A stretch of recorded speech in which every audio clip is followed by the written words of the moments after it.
नमस्कार, स्वागत है आप सभी का आपके अपने रुचि धर्मन पाठशाला में। बच्चों, जैसा कि आप सभी जानते हैं कि आयोग के द्वारा एमपीपीएससी प्रीलिम्स एग्जामिनेशन की जो डेट है वो बढ़ा दी गई है।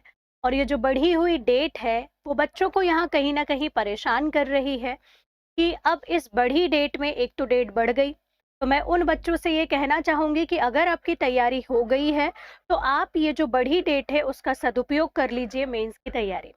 और जो ज़्यादातर बच्चे हैं, मुझे लगता है एमपीपीएससी की तैयारी एग्ज़ाम के 1 दिन पहले तक नहीं होती है। तो अगर आपकी तैयारी नहीं हुई है, तो अभी आपको ज़रूरत है नई स्ट्रैटेजी के साथ में कदम आगे बढ़ाने की। मैं आपको बता दूं, आपके सामने कैसे जो पिछले दिन थे वो बीत गए, वैसे ही जो ये 90 से 94 दिन आपको मिले हैं, अगर आपने इसका सदुपयोग नहीं करा तो ये मुट्ठी में रखी रेत की तरह धीरे धीरे कब फिसल कर ये समय चला जाएगा और आपके पास थोड़े से दिन बचेंगे, आपको पता भी नहीं चलेगा। बच्चों, तो बस यही कहूंगी कि आज से अभी से अपनी रणनीति बनाएं और उस रणनीति को बिल्कुल अच्छे से फॉलो करें। आपके द्वारा बोला गया प्रश्न कि मैम आप भी रणनीति बताइए, तो मेरे द्वारा यहाँ पर आपको कुछ रणनीति बताई जा रही है। अगर आपको ऐसा लगता है कि आपने जो अपनी रणनीति बनाई है उसमें ये रणनीति आपकी कुछ सहायता कर सकती है, तो आप इस रणनीति को उस रणनीति के साथ मिलाकर सही तरीके से पढ़िए। ठीक है जी, चलिए स्टार्ट करते हैं कि क्या कैसी रणनीति हमारी होगी। तो आपको सबसे पहले मैं बता दूं कि आयोग के द्वारा, जैसे कि मैंने शॉर्ट्स में भी आपको बताया हुआ है और कल की वीडियो में मैंने बताया कि आयोग के द्वारा आपके लिए 110 पदों हेतु विज्ञप्ति जारी की गई थी।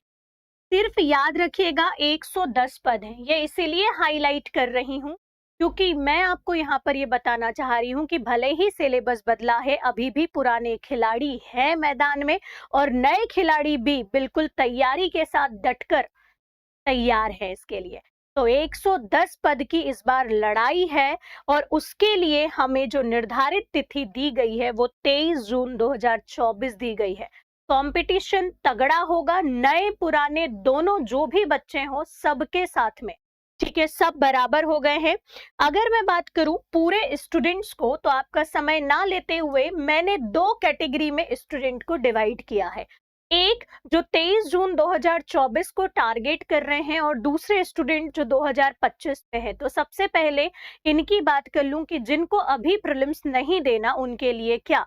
तो बार बार नहीं, हमेशा यही बोलूंगी कि यदि आपके पास में मिनिमम 1 साल का टाइम है और उससे अधिक का टाइम भी है, तो सबसे पहले आप एमपीपीएससी का सिलेबस उठाइए, लास्ट ईयर के क्वेश्चन पेपर उठाइए, क्योंकि बिना सिलेबस और लास्ट ईयर के क्वेश्चन पेपर के आप भवसागर से पार नहीं पा सकेंगे पीएससी।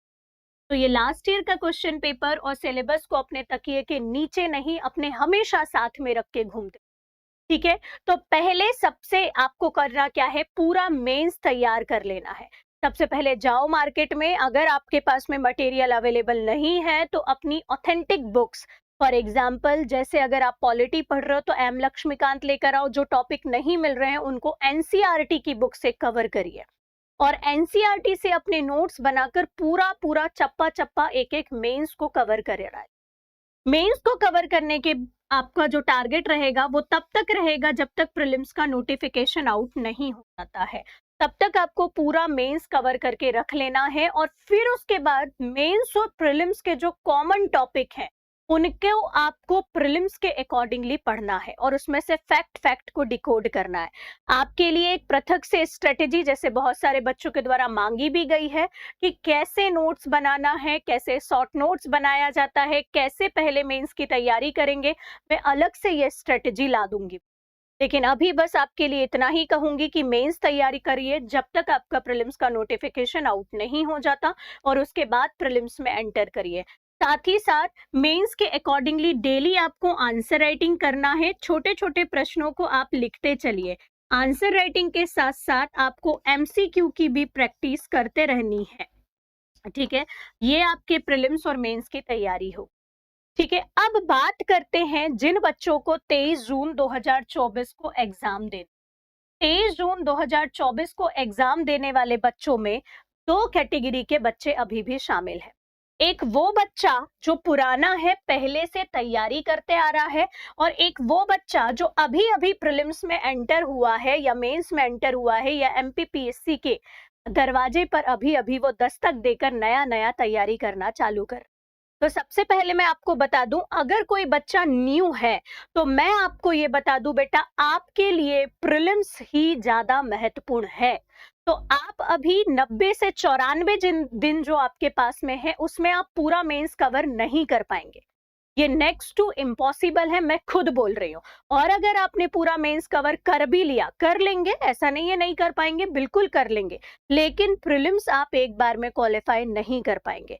तो इन बच्चों के लिए मैं ये बोलूंगी कि अगर आप चाहें तो केवल 10 से 15 दिन के अंदर में, है ना, आपको पूरे सिनॉप्सिस नहीं बनाने हैं, 4, 5, 6 पेपर जो हैं वो आप कवर करके रख लीजिए। ठीक है जी। उसके बाद आप 1, 2, 3 जो है, 1, 2, 3 में केवल उन्हीं टॉपिक को पढ़ लीजिए जो प्री प्लस मेंस कॉमन है। मैडम 4, 5, 6 क्यों कवर कर ले अभी से? क्योंकि मैं आपको बता दूं सर, फोर्थ पेपर में पेपर 4 का जो पार्ट बी है, उद्यमिता और विकास से, ये पूरा नया ऐड हुआ है। तो आपके लिए तो वैसे सारी ही चीजें नई हैं, लेकिन 4, 5, 6 अकेले कम मेहनत में सर जी 600 नंबर तैयार कर, और 600 नंबर का आंकड़ा जो है मेंस में बहुत महत्वपूर्ण है। और 600 नंबर तो तैयार करते ही करते हैं, लेकिन कम मेहनत में ज्यादा नंबर देते हैं। अब कहाँ से तैयार करेंगे? अभी तो मार्केट में नोट्स अवेलेबल नहीं है, तो मैं आपको बता दूं, रुचि धर्मन पाठशाला पर 4, 5, 6 आपका कंप्लीट हो सकता है। कैसे कंप्लीट हो सकता है? पेपर 4 और पेपर 5 के, सॉरी, पेपर 5 और पेपर 6 फुल जो है आपका वीडियो डिस्क्रिप्शन के साथ में पूरा कोर्स रुचि धर्मन पाठशाला के एप्लीकेशन पे अवेलेबल है। आप यहां से जाकर 300 नंबर की तैयारी विथ आंसर राइटिंग स्किल्स आप ज्वाइन कर सकते हैं। पीडीएफ नोट्स, वीडियो लेक्चर, सारी चीजें यहाँ पर आपको अवेलेबल होगी पेपर 5 और पेपर 6 के लिए। पिछले बार नहीं, और जब से मेंस में आप देख रहे होंगे यूट्यूब पर आपके सामने पेपर 5 और पेपर 6 के पेपर डले हुए हैं, चाहे लेटर राइटिंग हो, चाहे निबंध लेखन हो, चाहे अनुवाद वाला सेक्शन पेपर 5 का हो, या अब जो नए टॉपिक जुड़े हैं रस और छंद जैसे टफ टॉपिक जो हैं, या बोलियों के टॉपिक है, हमने उसको बहुत अच्छे से डिकोड करा है। और आगे अब और भी वीडियोस इसके लिए आएंगे, क्योंकि प्रीलिम्स सामने थी इसलिए अभी 5 और 6 की तरफ हम ध्यान नहीं दे रहे थे। लेकिन अब सबसे पहले 20 से 25 दिन में 5 और 6 और 4 को कवर करके रख दीजिए। इसके अलावा जो नया टॉपिक आपका जुड़ा हुआ है, पेपर 4 पार्ट बी, उद्यमिता प्रबंधन व्यक्तित्व विकास और केस स्टडी, इसकी हर एक यूनिट का टॉपिक वाइज आपका नोट्स अवेलेबल रुचि धर्मन पाठशाला के एप्लीकेशन पे है, सिर्फ 299 रुपीज में, पांचों यूनिट सर जी, पांचों यूनिट का एक एक सब टॉपिक अवेलेबल है। आप वहां से इसको ज्वाइन कर सकते हैं पूरी गुणवत्ता के साथ में। जितने भी आपके 2 मार्कर केस स्टडी या जो भी संभावित प्रश्न बन सकते हैं, वो सारे प्रश्नों का संकलन इस नोट्स में दिया गया है, पूरी गुणवत्ता को ध्यान में रखा गया है। तो आप इस नोट्स को यहाँ से ज्वाइन कर सकते हैं, और 5 और 6 के साथ साथ पेपर 4 की भी जो राह है उसको आसान कर सकते हैं। ठीक है जी। इसके अलावा अगर मैं बात करूं यहाँ पर, तो हम ये बात कर रहे थे कि 1 और 2 के लिए क्या करें मैडम। तो आप 4, 5, 6 को यहाँ पर 600 नंबर का पूरा तैयार कर लें। 1 और 2 को केवल आप उन्हीं टॉपिक पर ध्यान दीजिए जो प्री और मेंस दोनों में कॉमन है। केवल उतने को भी कर लोगे तो 50% अबव आपका सिलेबस जो है वो कवर हो चुका है। 50% तो पेपर आपके यहीं कवर हो गए हैं, लेकिन सिलेबस में अगर आप देखोगे तो 1, 2, 3 के कॉमन टॉपिक, 1, 2, 3 में भी कॉमन टॉपिक कौन सा है? जैसे अगर आप एमपी को निकालोगे 1, 2 और 3 पेपर में, तो सबसे पहले एमपी के पीछे पढ़ो। 240 नंबर का एमपी अकेला है। ठीक है, तो अब यहाँ पर ऐड कर दीजिए जी 600 प्लस 240। ठीक है, तो 840 नंबर भी अगर आप पहले से प्रिपेयर करके रख लेते हो तो बहुत बड़ी लीड ले लोगे। ठीक है, बाकी चीजों को आप स्किप भी कर सकते हो। क्यों बोल रही हूँ स्किप करने? क्योंकि यथार्थता के साथ अगर आप स्ट्रेटेजी बनाओगे ना बेटा तो समझ में आएगा। ये मेंस के बच्चे की स्ट्रेटेजी यहाँ अलग बताऊंगी, ये 20 दिन में भी पढ़कर या 10 दिन में भी पढ़कर प्री क्वालिफाई कर सकता है, लेकिन अभी आप नए हैं तो आप केवल इतनी ही स्ट्रेटजी को अपनाएं। इसके साथ साथ प्लीज एमपी को ऐसा पढ़ें कि अभी ही पढ़ के उसके जितने भी कॉमन टॉपिक प्री और मेंस में है उनके शॉर्ट नोट्स अभी से बनाते चले जाएं, या प्री प्लस मेंस के साथ में पढ़ें। और आप प्रीलिम्स को प्लीज हल्के में मत लीजिए, क्योंकि मेंस की कहानी तब चालू होगी जब आपका प्रीलिम्स क्वालिफाई होगा। कितना भी मेंस पढ़ लो, जब तक प्रीलिम्स क्वालिफाई नहीं होगा आप मेंस नहीं लिख पाओगे। और ये भी कटु सत्य है कि कितना भी प्रीलिम्स पढ़ लो, जब तक मेंस क्वालिफाई नहीं होगा आप डिप्टी कलेक्टर नहीं बन पाओगे। तो दोनों चीज का तालमेल होना बहुत जरूरी है, लेकिन प्रीलिम्स को ये बच्चा प्लीज हल्के में ना ले। टेस्ट सीरीज ज्यादा से ज्यादा लगाए, दिन का एक पोर्शन टेस्ट सीरीज में दे ही दे। अब बाकी मैं आपको पूरा शेड्यूल बता रही हूँ आगे कि आप पढ़ोगे कैसे, ठीक है। तो ये नए बच्चे के लिए मैंने आपको ये स्ट्रेटेजी बोला। पृथक पृथक पेपर को कैसे तैयार करना है, कैसे क्या हर पेपर की स्ट्रेटेजी हो, इसके लिए आगे मैं फिर एक अलग से वीडियो ला दूंगी। शॉर्ट नोट्स कैसे बनाए इसके लिए अलग से आपके पास में वीडियो आ जाएगा। अभी ये है कि स्ट्रेटेजी क्या हो, ठीक है। अब ओल्ड बच्चों में अगर आप देखें तो रिसेंटली अभी मेंस 2023 का बच्चा जो है वो मेंस देकर आया है। इस बच्चे से मैं ये बोलूंगी कि बेटा ज्यादा समय इधर उधर खोटी मत करो, बहुत ताजा ताजा पढ़ा है, सब कुछ याद है। तो उस याद किए हुए चीज को 2-4 दिन रेस्ट ले लो, घर होकर आ जाओ, होली खेल लो, और उसके बाद उस जो आपने ऑलरेडी इतनी मेहनत करी है उसका सदुपयोग करना है, क्योंकि 50% सिलेबस आपका तैयार है, उससे भी ज्यादा, है ना।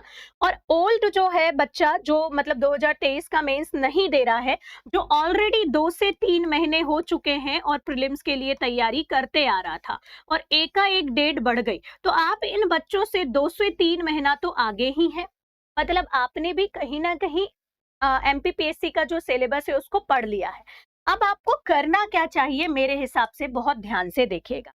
ये जो बच्चे हैं दोनों ही कैटेगरी के, ये बच्चा थोड़ा सा अभी अभी सिलेबस को निकाल रहा है, आप 2 से 3 दिन सबसे पहले पूरा काम छोड़ दो। अभी स्ट्रेटेजी बनाने के पहले 2 से 3 दिन में आप पूरा मटेरियल जुटा लो, पूरे सोर्स जो हैं या जो जितने भी स्रोत हैं आपके वो जुटा लीजिए। लगेगा बेटा, क्योंकि एक बार अगर आपका सोर्स, आपका बुक, आपका टीचर, आपका मेंटोर आपका निर्धारित हो गया, उसके बाद इधर उधर मत भटको। अगर आपको लगता है पेपर 5 और पेपर 6 रुचि धर्मन पाठशाला से कवर हो गया, ट्रस्ट करें और उसके बाद वहीं से उसको चालू हो जाए, क्योंकि 50 जगह भटकोगे तो उतना ही ज्यादा टाइम आपका जाएगा। 50 चीजें देखोगे, जाएगी चीजें। 2 से 3 दिन मैं बोल रही हूँ, कुछ मत पढ़ो, कुछ भी मत पढ़ो, इसी काम में दे दो कि यार पूछ लो कि कैसे पेपर आ रहे हैं, नोट्स आ रहे हैं, क्या सिलेबस कंप्लीट हो रहा है, नहीं हो रहा है, या फिर यहाँ से सिलेबस कंप्लीट हो भी गया लेकिन गुणवत्ता नहीं है तो क्या मतलब है, मेंस नहीं निकलेगा। तो ये सारी चीजें एनालिसिस कर लो, कौन सी बुक हमको मार्केट में लेकर आनी है, एमपी के लिए कौन सी बुक अच्छी है, एमसीक्यूज के लिए कौन सी अच्छी है, या कौन सा नए टॉपिक के लिए बुक आई है, क्योंकि अभी बहुत सारा कंटेंट अवेलेबल नहीं है। और नहीं अवेलेबल है तो रुकना नहीं है, एनसीईआरटी से पढ़ डालो, या जो अवेलेबल है उससे आपको ये काम करना है। अब आपका ऑलरेडी 50% तैयार है। कैसे तैयार है जी? जैसे अगर आप पेपर 1 की बात करो तो पेपर 1 में एमपी आपका ऑलरेडी तैयार है, कुछ नए टॉपिक जुड़े हैं, आपको केवल वो तैयार करना है।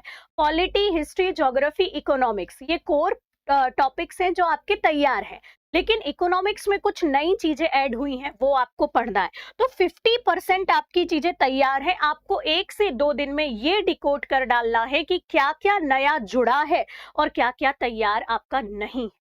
पूरे सोर्स जुटा डालो और आपको कुछ भी नहीं करना है, यहाँ पर जो जो एक्स्ट्रा चीजें ऐड हुई हैं उसके नोट्स अवेलेबल करके उनको पढ़ डालना है। बात समझ में आई? जैसे फॉर एग्जाम्पल सबसे पहले आप उठाओ 20 से 25 दिन में 4, 5, 6 फोर्थ पेपर पार्ट 1 दोनों ही बच्चों का तैयार है, ऑलरेडी मार्केट में भी अवेलेबल नोट्स है और आप में से भी कुछ लोगों ने उसको तैयार कर लिया। नया क्या बचा? फोर्थ पेपर का पार्ट बी बचा, पूरा नया है। 10 से 15 दिन में, क्योंकि आप ये कर सकते हो, आप कहीं ना कहीं ये काम कर चुके हो, मेंस के बच्चे हो या एमपीपीएससी को जानते हो, 10 से 15 दिन में फोर्थ पेपर पार्ट बी पूरा तैयार कर लो। नहीं समझ में आता है तो आप केवल पढ़ो। मैंने आपके लिए अगेन बताया, फोर्थ पेपर पार्ट भी पूरा तैयार करके रखा है हिंदी मीडियम के लिए, इंग्लिश मीडियम का नहीं है। आप पूरे पेपर में फोर्थ पेपर पार्ट बी का आपका हर एक टॉपिक कवर किया, आप यहाँ से कवर कर सकते हैं इसे। ठीक है, नेक्स्ट अगर बात करें तो 1 2 3 के केवल नए टॉपिक आप देखो कौन कौन से जुड़े हैं, उन नए नए टॉपिक को डिकोड कर लो। एमपी में क्या नया जुड़ा है देख लो, पॉलिटी में क्या नया जुड़ा है देख लो, पुराना ही है तो कोई दिक्कत नहीं है, आपके पास है उसको अपडेट कर लो। तो ये डिकोडिंग का काम अभी फिर से स्टार्ट कर, ठीक है, जो आपका काम अभी रुका हुआ था और आप प्रीलिम्स के लिए टाइम दे रहे थे तो ये काम कर लीजिए।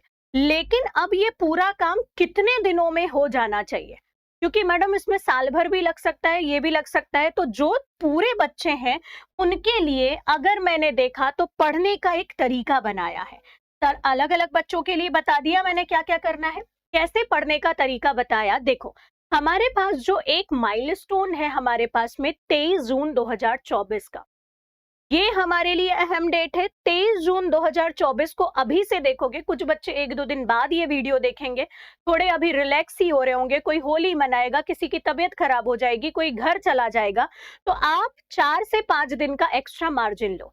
है तो अभी 95 दिन डॉट, लेकिन मैं बोल रही हूँ 5 6 दिन आप इधर उधर कर भी रहे हो तो 90 दिन से 94 दिन का समय आपके पास आज से है जी। और बहुत बड़े होते हैं ये 90 दिन, है ना। मैं बोल रही हूँ 90 दिन के आप दुगने कर सकते हो, एक दिन का 2 दिन बनाओ। ठीक है, कैसे बनेगा देखो, इन 90 दिनों को मैंने 55 दिन या 50 से 55 दिन और 35 से 40 दिन में बांटा है, 2 सेगमेंट। 50 से 55 दिन आप केवल प्री प्लस मेंस पढ़िए, प्री प्लस मेंस। अब आपको ये लग रहा होगा जैसे ओल्ड स्टूडेंट है वो 1 महीने में नहीं 20 दिन में भी पढ़कर प्रीलिम्स दे देता है, लेकिन मैं ये बोलूंगी कि प्रीलिम्स में कंपटीशन इस बार तगड़ा है। और अगर आप रिलैक्स माइंड से प्रीलिम्स देना चाहते हो, किसी भी प्रकार का कोई बर्डन नहीं रखना चाहते, तो अच्छा खासा मार्जिन लेकर रखो। 35 से 40 दिन सिर्फ और सिर्फ लास्ट के प्रीलिम्स के लिए देना।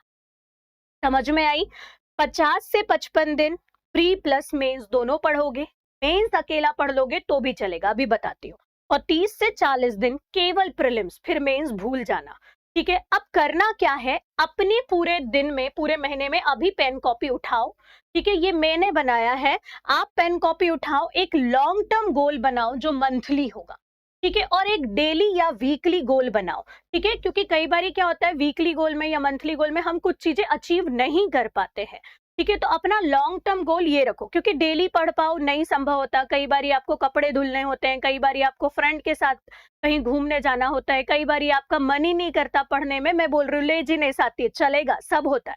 पूरे सप्ताह में अगर 7 दिन में से 1 आध 2 दिन ऐसा जाता है जिस दिन आपको थोड़ा सा कूल होने का मन करता है, आप हो जाइए। ठीक है, एक दिन किसी का बर्थडे आ गया, आपका ही बर्थडे आ गया, या एक दिन आपकी तबीयत खराब हो गई, है ना। आप पूरे 7 दिन में 7 दिन काम मत कर लेना कि सब दिन गए आपके। ठीक है, तो 1 आध दिन का मार्जिन चलता है, इसीलिए अपने डेली या वीकली गोल आपको अलग से सेट करना है और मंथली टारगेट रखना है। अगर 1 आध दिन इधर उधर चला जाता है तो इसका कवर अप आपको करना पड़ेगा भैया, तभी ये चीज होगी। स्ट्रिक्टली फॉलो करोगे भैया तभी निकलेगा आपका एमपीपीएससी। याद रखना, डिप्टी कलेक्टर डीएसपी बनना अब इतना आसान नहीं है। ठीक है, तो अगर आपको लगता है ये फॉलो करना है तो आप कर सकते हैं, मुझे लगता है इससे आपको फायदा मिलेगा। 15 अप्रैल तक 25 दिन का समय आपको अभी से दिया जा रहा है। 15 अप्रैल तक एनी हाउ आप अपने मंथ में ऐसा गोल बना लीजिए कि 4 5 6 आपको कवर कर लेना है, चाहे न्यू स्टूडेंट हो चाहे ओल्ड स्टूडेंट हो। न्यू स्टूडेंट केवल अभी इसको कवर करके रख ले, रिसोर्स देख ले, एक एक बार पढ़ ले। ठीक है, ओल्ड स्टूडेंट आराम से इसके सिनॉप्सिस भी बना सकता है, क्योंकि उसके लिए केवल पेपर 4 पार्ट बी ही करना है। पेपर 5 में केवल रस, छंद, बोली और वाक्य और जो शब्दयुग्म में जुड़े हैं वो करना है। पेपर 6 में निबंध के कुछ नए टॉपिक जुड़े हैं, आपको वो तैयार कर लेना है। लेकिन इसको ऐसा तैयार करना है अब कि आप पीएससी क्वालिफाई ना करो बल्कि टॉपर की लिस्ट में शामिल हो। डिफ्रेंशिएट कर पा रहे हो मैं क्या बोल रही हूँ? टॉपर की लिस्ट में शामिल होना है, जिसके पास में अभी ये 25 दिन में मेंस देने के बाद में जो समय बचा है, क्योंकि आपकी चीजें तैयार है बेटा। अब की बार अगर मेंस दे रहे हो, अब की बार अगर फिर से एग्जाम दे रहे हो, तो ये अटेम्प्ट डिप्टी कलेक्टर का अटेम्प्ट होना चाहिए। ठीक है, तो ये 25 दिन एक्सपीरियंस बच्चे के लिए भी है, और नया बच्चा हताश ना हो, आप एक बार में उतना दम लगाकर ये काम कर सकते है ना, क्योंकि आपकी एनर्जी जो है वो ओल्ड स्टूडेंट से ज्यादा है, आपका उत्साह उनसे ज्यादा है, और यही एनर्जी, यही उत्साह आपको आगे ले जा देगा। आपके अंदर करुणा की थकान नहीं आई है, अभी नया खून है, नया जोश है, लगा दो एक बार में और निकल जाओ, छलांग मार लो। पुराने बच्चों, पुराना एक्सपीरियंस काम आएगा हमेशा, याद रखना, है ना, तो उसकी आपको फायदा उठाना है। ठीक है जी, दोनों के लिए बता दिया। 30 अप्रैल तक आपको 15 दिन का समय है, अब ज्यादा टाइम नहीं है आपके पास। आप पेपर 2 पार्ट बी, जो सोशियोलॉजी वाला टॉपिक जुड़ा है, वो कवर कर ले। पेपर 2 पार्ट 1 आपको ऑलरेडी तैयार है, एक आध दो टॉपिक को अगर आप छोड़ देंगे तो। कहाँ से तैयार है? पॉलिटी आपने पढ़ा हुआ है। जो नया स्टूडेंट है वो तैयार ना करे। क्यों ना करे? क्योंकि प्रीलिम्स में वो ऑलरेडी पॉलिटी के कुछ टॉपिक आएंगे कॉमन, है ना जी। दूसरा, इसके बाद अगर आप बात करो कि 15 मई तक 15 दिनों का जो समय है, उसमें आप पेपर, ठीक है, 3 के जो न्यू टॉपिक हैं, याद रखिएगा, पेपर 3 के जो न्यू टॉपिक ऐड हुए हैं, केवल उतने को कर लो। तो ये 50% आपकी चीजें, 50% से भी ज्यादा चीजें आपकी कवर हो गई। अभी ये लॉन्ग टर्म जो गोल है उनके लिए बताएं। अब आपको डेली करना क्या है, इसमें देखना एमपी मैंने शामिल नहीं किया। एमपी वाले पोर्शन को पूरा पूरा मैंने हटाकर अलग कर दिया। अगर आप पूरे पूरे पेपर को डिकोड करेंगे तो आप लिख कर ले लीजिए, 240 नंबर का एमपी जो है पेपर 1, 2 और 3 से निकलकर आपको दिखेगा। 4, 5, 6 में एमपी का रोल नहीं है, डायरेक्टली, इनडायरेक्टली, अप्रत्यक्ष रूप से हर पेपर में एमपी है। वो मैं बताऊंगी कैसे है जब मैं मेरे पेपर पढ़ाऊंगी। ठीक है जी। तो एमपी को आप निकालकर अलग ही रख दो, इसमें शामिल नहीं करना है। तो मैडम कब पढ़े एमपी? तो इतना इंपॉर्टेंट है, इतना इंपॉर्टेंट है, इसीलिए एमपी आपके डेली जो टाइम टेबल है उसमें शामिल होगा। ठीक है, और ये आपको कैसे पढ़ना है अब देखिए। आप दिन का रोज जो 4 घंटा है वो एमपी पढ़ने के लिए दीजिए।